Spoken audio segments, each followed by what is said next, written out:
Hi, it's Steve here again, Backyard Mechanic, and you may have seen some of my other videos on how to troubleshoot GM ignition, fuel injection, and timing issues. I've got a 14-video series on YouTube.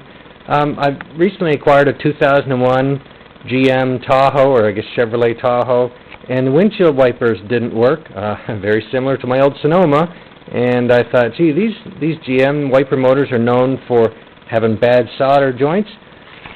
So my symptoms were the wipers would work on high, but not on low or intermittent, and so I knew the motor itself was good because it worked fine on high. Oh, and they also would not park. They wouldn't rest normally where they, wherever you shut the switch off, that's where the wipers stayed. So what I want to do is show you how to take apart or get to the wiper motor, and I've got it actually apart here, so I'm not going to show you the disassembly. I'll just tell you how to do it. This right here is a grill that was covering just at the bottom of the windshield, like between the windshield and the engine compartment. If you open up the hood, that big plastic grill was right in this area, and I had to take my windshield wipers off first. I needed a half-inch socket to take those wiper nuts off. You back them off, 2/3 of the way, and then you get a puller, a wiper puller in behind it, and pop it ahead, and I'll show you what I used. I have a battery post puller that sometimes, depending on the wiper, will do an okay job. Looks like this on the wiper handle. Well, in my case, it didn't work because it just wasn't deep enough to get in there. So I used a 2-jaw. Where does it go? Somewhere here.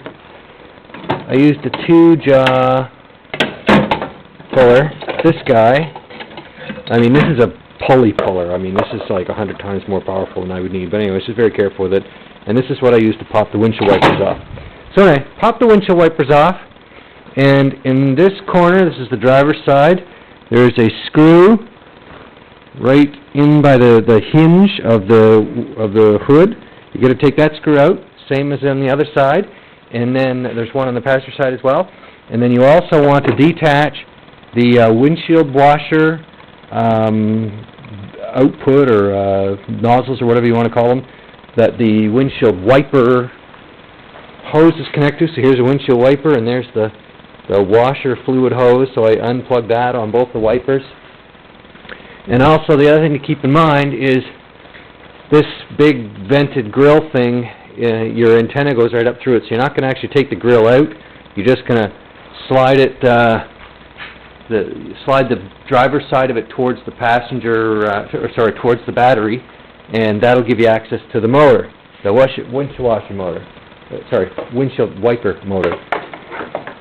So here's the motor, and it looked like this, and I took out 3 T20 Torx screws, like this little guy. Oh, I had to take a cover off too, using a 10 mil socket as well.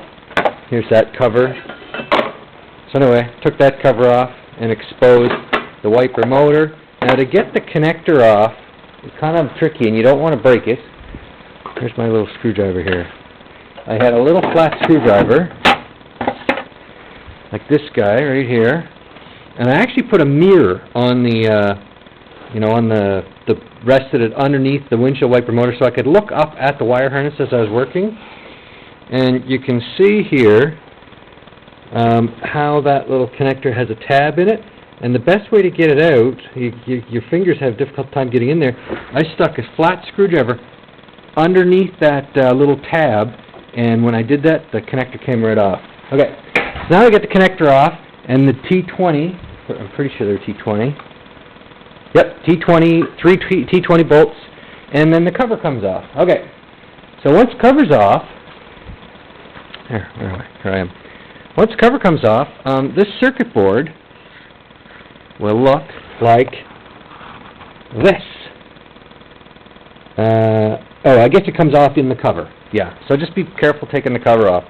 And the thing I really want to point out to you, I was looking over the circuit board, and I've got some experience working with boards, and thought, gee, you know, hopefully I could find a bad solder joint. And I'm just going to put this down here, actually. And when I was looking at it, see that big, fat, black and silver diode, this guy right here? Have a look at it from this angle. Let's see if I can get the focus in there, okay. See the terminal on the left? It's not even in the circuit board. You can actually see the black plastic relay behind it. So that, for some reason, that diode, the solder liquefied and, or I don't know, broke or whatever, and the diode's not even connected in the proper hole.